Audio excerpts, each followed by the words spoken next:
Good morning, tara basa na tayo na ating libro guys. Magandang balita, Biblia. Today is 23 August 2023. Nandito na tayo sa Joshua chapter 14. Basa. Ang paghahati ng Kanaan. Joshua chapter 14 verse 1. Ang mga lipi ng Israel ay nakatanggap ng lupang pamana nang masakop nila ang Kanaan. Ang paring si Eleazar. Pamana guys, sana all. Ang paring si Eleazar at si Joshua na anak ni Nun, katulong ang mga pinuno ng angka ng bawat lipi ang naghati ng lupain ng Kanaan para sa mga Israelita. Verse 2. Ang paghahati ay isinagawa sa pamamagitan ng palabunutan ayon sa utos ni Yahweh kay Moises. Siyam at kalahating lipi na lamang ang binigyan nila ng kanilang bahagi sa lupain. Verse 3, ang 2 lipi ay at kalahati na bigyan na ni Moises ng kanilang bahagi sa silangan ng Jordan. Hindi rin kabilang sa 9 na lipi at kalahati ang mga Levita. Verse 4, hindi sila binigyan ng lupain, sa halip binigyan sila ng mga lungsod na matitirhan at mga kaparangan sa paligid para sa kanilang mga bakahan at mga kawan sa kabilang dako. Ang mga nagmula sa lahi ni Jose ay pinagdalawang lipi, ang lipi ni Manases at ang lipi ni Ephraim.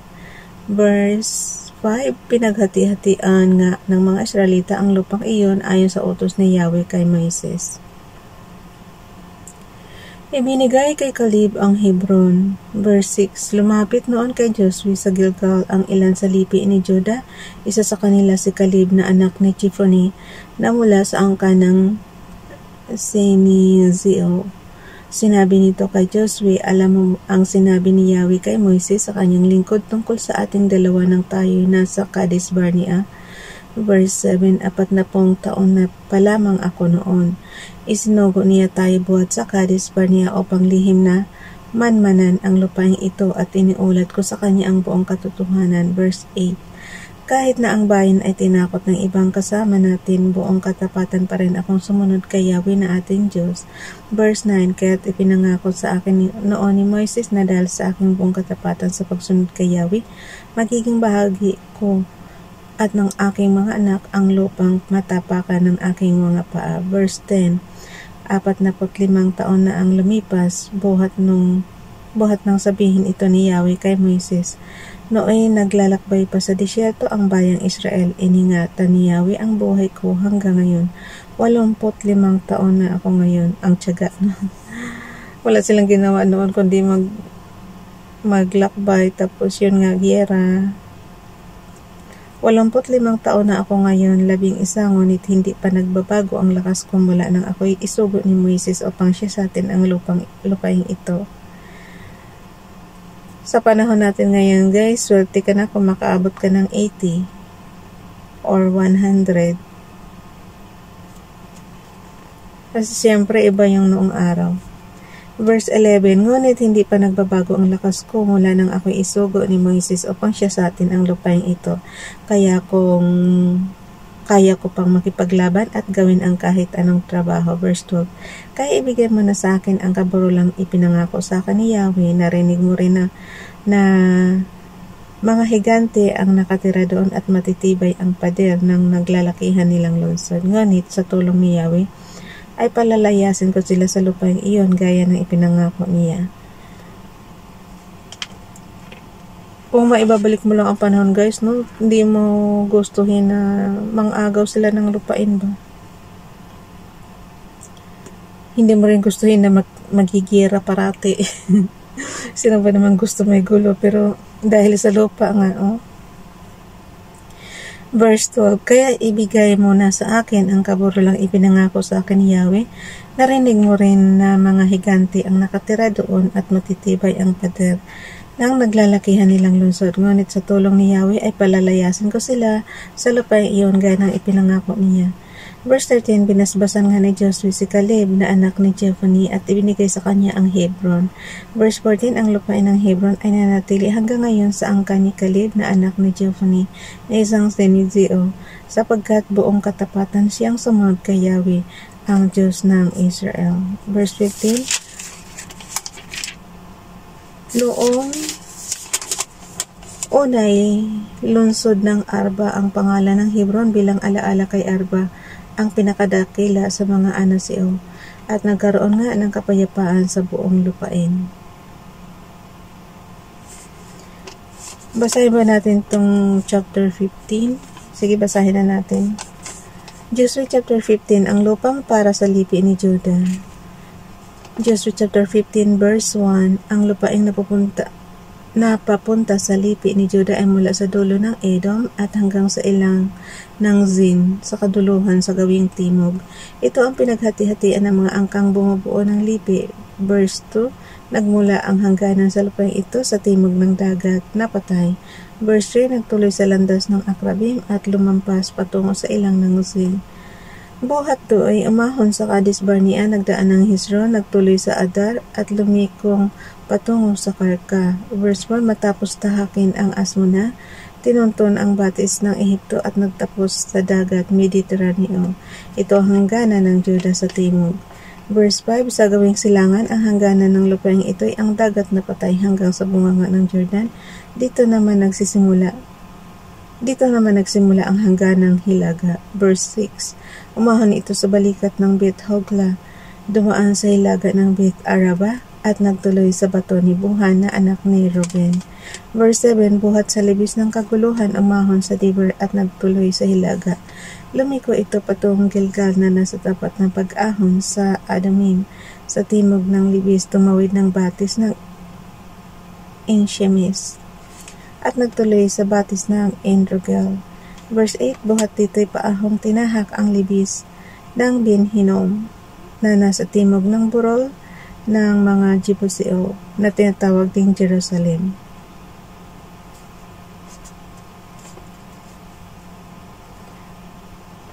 Umahon uli patungo sa taluktok ng bundok na nasa tapat ng kanluran ng libis ng Ben-Hinnom at dulong hilaga ng libis ng Rephaim.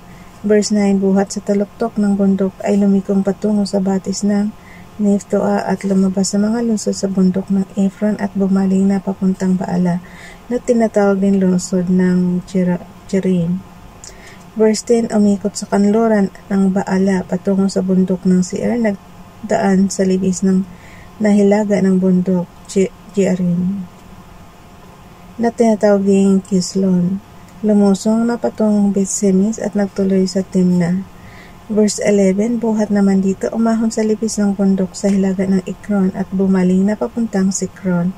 Tinahak ang bundok ng Baala, lumabas sa Jabneel at nagtapos sa dagat Mediteraneo na siyang naging, verse 12, hangganan sa kanluran. Ito ang mga hangganan ng lupaing napapunta sa lipi ni Judah na pinaghati-hatian ng mga angkang bumubuo ng lipi. Sinakop ni Caleb ang Hebron at Debir. Verse 13, gaya ng sinabi ni Yahweh kay Joshua, isang bahagi ng lupaing kaparte ng lipi ni Judah ay ibinigay kay Caleb na anak ni Jephunneh. Ibinigay sa kanya ang Hebron, ang lungsod ng dating sakop ni Arba na ama ni Anak. Verse 14, pinalayas ni Caleb sa lupaing iyon ang tatlong anak na lalaki ni Anak, sina Sisai, Ahiman at Talmai. Kawawa naman, ay saan niyo papupuntahin yan? Kung kayo galing sa Ehipto, diba? Yan ako. Verse 14, pinalayas ni Caleb sa lupaing iyon ang tatlong anak na lalaki ni Anak, sina Sisai, Ahiman at Talmai. Verse 15, ito lang talaga ang hindi ko sinasang-ayonan sa nila, ay yung bang nananakop sila tapos pinapatay yung buti nga ito pinapaalis lang. Ewan ko ba bakit yung history ng Israel is puro sa bagay, lagi nilang sinasabi sa kanila ni Yahweh. Pero pag sa panahon natin ngayon, guys, ang sakit-sakit naman sa dibdib niyan, pero lupa mo aagawin sa'yo. Okay, verse 15. Pagkatapos nilusob niya ang Debir, ulitin ko ha, verse 14 muna tayo. Joshua chapter 15, verse 14. Pinalayas ni Caleb sa lupaing iyon ang 3 anak na lalaki ni Anak, sina Sisay, Ahiman at Talmay. Verse 15. Pagkatapos nilusob niya ang Debir, na noong unay tinatawag na lungsod ng Sefer. Verse 16, at sinabi ni Caleb, ipakakasal ko ang anak kong si Aksa sa isa'y namang sumalakay at sumakop sa lungsod ng Sefer. Verse 17, si Othniel na anak ni Kenaz, na kapatid ni Caleb ang nakagawa niyon, kaya't si Aksay ipinakasal ni Caleb kay Othniel. Verse 18, nang makasal na ang dalawa, sinabi ni Othniel sa asawa na humingi ang isang bukirin kay Caleb na kanyang ama. Pumunta nga si Aksa kay Caleb at pagkababa sa asnong sinasakyan, tinanong siya ni Caleb, anong kailangan mo? Verse 19, sumagot si Aksa, bigyan mo po ako ng makukunan ng tubig sapagkat lupang tigang ang ibinigay mo sa akin. Kaya't ibinigay sa kanya ni Caleb ang mga bukal sa gawing itaas at sa gawing ibaba, ang mga lungsod ng Juda. Verse 20, ito ang mga lupaing napapunta sa lipi ni Juda at pinaghati-hatian ang mga angkang bumubuo ng lipi.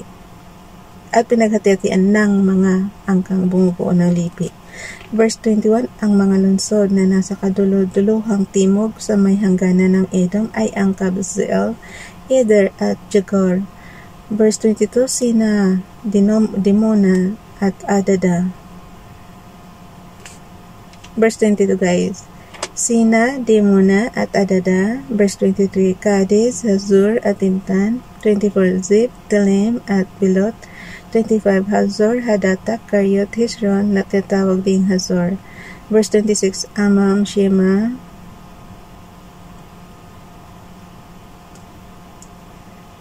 at Molada. Verse 27, Hazar, Gada, Hizmon at Beth-Pelet. Verse 28, Hazar, Shoal, Beersheba at Bizotia. Verse 29, Baala, Leam at Izim. Verse 30, El-Tolad, Sisel at Horma. Verse 31, Ziklag, Madmana at Sansana. Verse 32, Libaot, Selhim, Ayin at Rimon, 29 na lungsod kasama ang mga nayon sa palibot. Verse 33, ang mga lungsod sa kapatagan ay ang sumusunod, Istaol, Zura at Asina. Verse 34, Sanoa, Ginganim, Tapua at Inam. Verse 35, Jarmut, Adulam, Soko at Azika. 36, Verse 36, sa Araim, Aditaim, Gedera at Gitorataim. Lahat-lahat ay 14 na lungsod, pati ang mga nayong nasa paligid. Verse 37, kasama rin ang mga sumusunod, Zinan, Hadasa at Migdalgad. 38, Verse 38, Dilan, Mizpah at Jokteol. Verse 39, Lakis, Buzkat at Eglon. Verse 40, Kabon, Lamam at Kitlis. Verse 41, Gideret, Betagon, Naama at Makeda. 16 na lungsod kasama ang mga nayon sa paligid. Verse 42, kabilang din ang Libna, Eter at Asan. Verse 43, Jefte, Asina at Nizib. Verse 44, Kela, Agsib at Marisa. Ay, pasensya na kayo guys sa mahirap kasi talaga bigkasin to. 9 na lungsod at ang mga nayon sa palibot. Verse 45, gayon din ang lungsod ng Ekron at ang mga bayan at nayon sa paligid. Verse 46, ang lahat ng mga lungsod sa malapit sa Asdod, buhat sa Ekron hanggang sa dagat Mediteraneo. Verse 47, kasama rin ang mga lungsod ng Asdod at Gaza at ang mga bayan at nayong sakop nila hanggang sa batis ng Ehipto at baybayin ng dagat Mediteraneo. Verse 48, sa kaburulan naman ay ang mga lungsod ng Samer, Jater, Soko. Verse 49, Dana, Kiryat, Sana, natatawag ding Dibir. Verse 50, Anab, Istimua at Anim. Verse 51, Goshen, Holon at Gilo. 11 lungsod kasama pati ang kanilang mga nayon. Verse 52, gayon din ang Arab, Doma at Ishan. Verse 53, Janim, Beth Tapua at Afika. Verse 54, Humta, lungsod ng Arba o Hebron at Seor. 9 na lungsod kasama ang mga nayon sa paligid. Verse 55, kabilang pa rin ang Maon, Carmelo, Zip at Jota. Verse 56, Jezreel, Jokdeam, at Zanoah. Verse 57, Cain, Gabaa at Timna, 10 lungsod at ang mga nayon sa paligid. Verse 58, Halhol, Bitsar at Gedor. Verse 59, Miara, Bit, Anoth at Eltikon, 6 na lungsod kasama ang kanilang mga nayon. Verse 60, kasama rin ang lungsod ng Baal o lungsod ng Jearim at ang Raba, 2 lungsod kasama ang kanilang mga nayon. Verse 61, sa ilang naman ang Bit Araba, Midin at Sikaka. Verse 62, Nibsan ang lungsod ng Asin at En-Gedi, 6 na lungsod kasama pati ang mga nayon sa paligid nila. Verse 63, ngunit hindi napaalis ng lipi ni Judah ang mga Jebuseo na naninirahan sa Jerusalem, kaya hanggang ngayon kasama nilang naninirahan doon ang mga ito. Okay, bukas na itong chapter 16 guys. Bye everyone, God bless.